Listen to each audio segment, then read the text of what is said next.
Welcome back to Ben Oak's Garage. Today we are going back to the basics. I will show you how to change the oil on your car without taking it to a dealership or a oil change place, and you can save money. You're going to need some basic things. Something to pull up on or a jack. You're going to need we call this the dog bone. So what this does, it has different sockets on it where you can change your oil if you don't know the size. Most of the ones I work with are size 14 millimeter or 15 millimeter. This has them all, so you don't have to worry about it. Then you need something to take your oil filter off with. So that's just basic, came from Walmart, 12 bucks. Next thing you want to do, you want to Google your car and find out how much oil your car takes and what oil filter it takes. And then just go to Walmart, buy your oil filter, and buy your oil. You always want to find if it's motor weight and if you're running a full synthetic, a semi-synthetic, or a traditional oil. That is completely up to the car manufacturer, and there are different types. So from there, you get everything ready.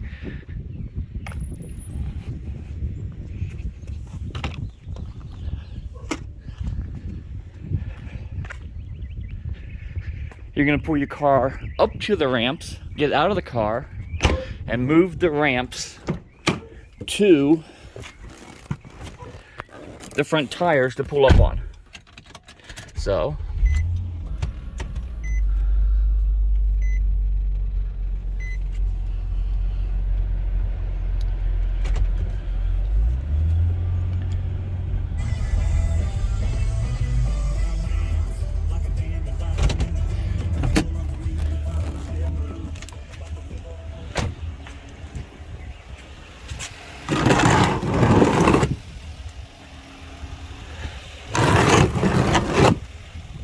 take them in a little bit.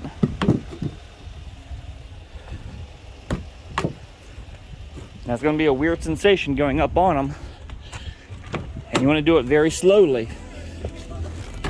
If you don't do it slowly, you will overshoot them. So put it back in drive. We're going to go up in air a little bit, real slow, real slow. And you're going to feel, you're going to feel it when your car goes over the hump. You can turn the car off, go back out, and you're gonna need to find a bucket to put the old oil in. So let me find one real quick.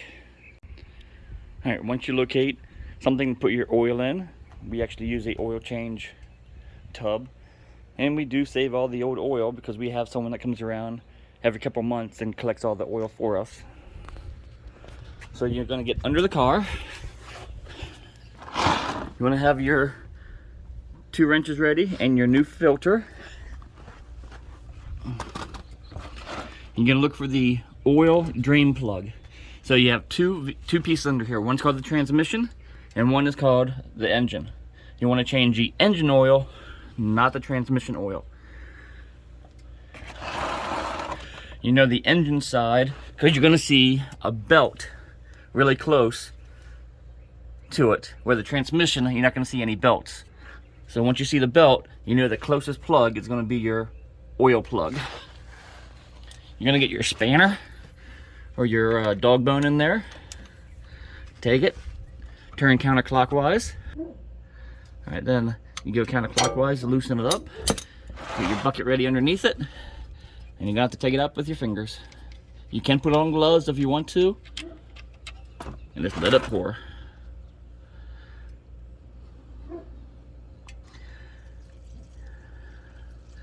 As it's pouring, you can wipe off your hand with a napkin or a rag. So I'm going to put this on pause. As that's pouring out, you want to locate your oil filter. Some oil filters on the front of the motor, some filters on the back of the motor. On a Nissan Murano, it's actually on the side of the engine way over here. So it can be red, it can be black, it can be white. Filters are all different looking. And on some Chevys with Ecotechs and stuff like that, your filter is actually internal, and you have to take off a cap to get to it. So once this drains all the way out, you're going to take off your oil filter next. Once it gets down to a real fine stream like that, I usually end up putting the plug back in, pulling the filter off next.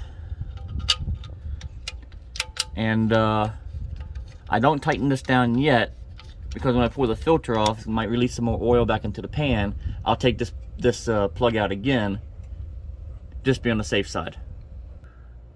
With your oil filter, you're going to take your oil filter wrench, start removing it. And once you get so far, make sure your bucket's under it. And there we go.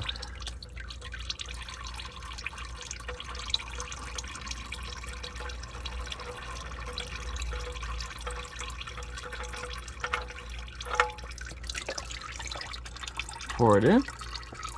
I usually just let the filter sit in the bucket, let that pour out, and then what I do is I lube up the new filter and put that on. I'm going to say I'm going to lube up the new filter.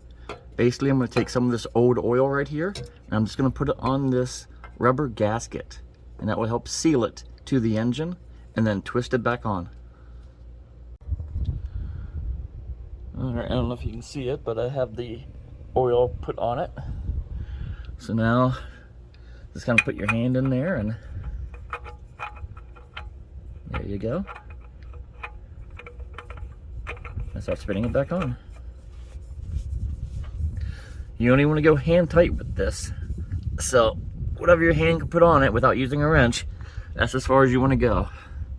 And then me, personally, I like to take this out one last time.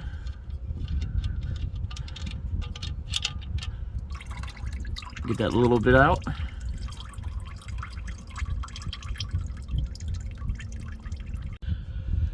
Alright, I got everything drained down. So I tend to wipe everything off.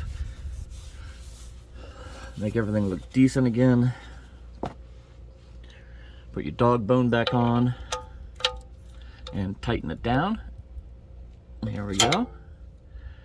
And then from here we go to the top side of the engine and start pouring it in. So a thing to note, if you don't know how much oil your car takes, one way to find out is what came out on a decent oil tub. It has how many quarts it says. That's 20 quarts, 10 quarts, and the line way down there, that's 5 quarts. So 5 quarts of oil came out of this. Now, if your car uses oil or leaks oil, this way of telling is not a good way of doing. Google it. Google, let's say you have a Nissan Sentra. How much oil does my Nissan Sentra hold? And it would tell you right there. Then you can just put in that many quarts of oil. So, from here, we pop the hood.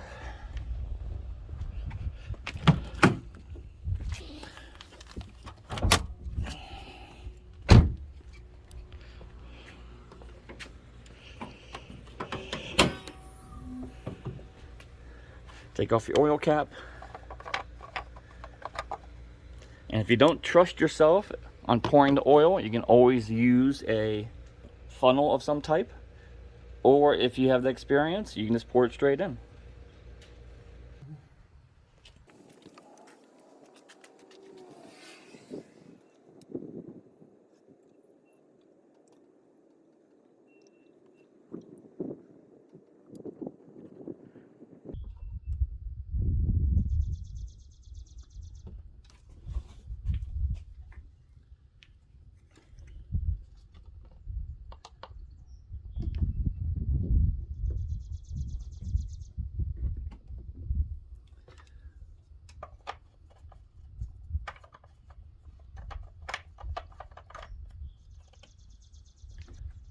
And what I would typically also do is pour the old oil back into the tub it came out of.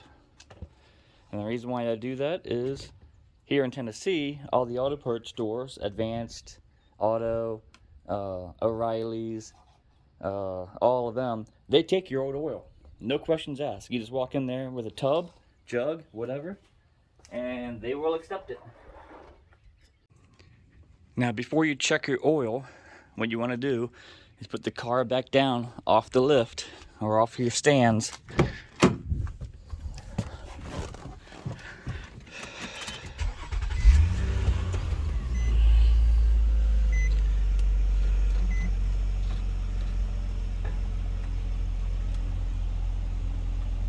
Alright. Once you're off your stands, turn off your car. Make sure you're somewhat level. Get a rag out. Pull out your dipstick. Immediately wipe it. Don't use that as your how much is in it. Okay, so when you put it back in, you set it there for a second, and pull it back out. You're gonna look at the dipstick, and you can see a full mark, an empty mark. Don't worry about all this stuff up here yet. But you see I'm at the very bottom of the full. So then I got oil up here. So that tells me my oil is still trying to settle in the bottom of at the bottom of the oil pan. So I'm just gonna give it a second and try it again.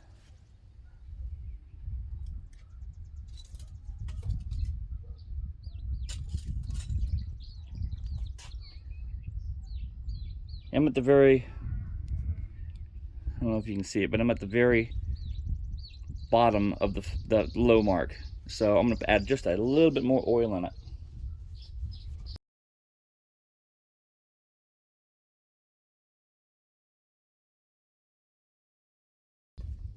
Another reason why you want to start your motor before you check your oil is because your oil filter was empty, because it's a side mount oil filter. If your oil filter is upside down and up, you can actually put oil inside your filter first and screw it back up. But because this is a side mount filter, you can't really put oil you can't put oil in it first. So we get back in again.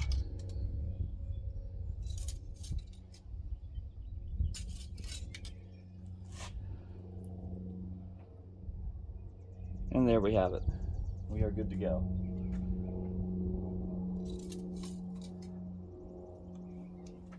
That is how you do an oil change on your car.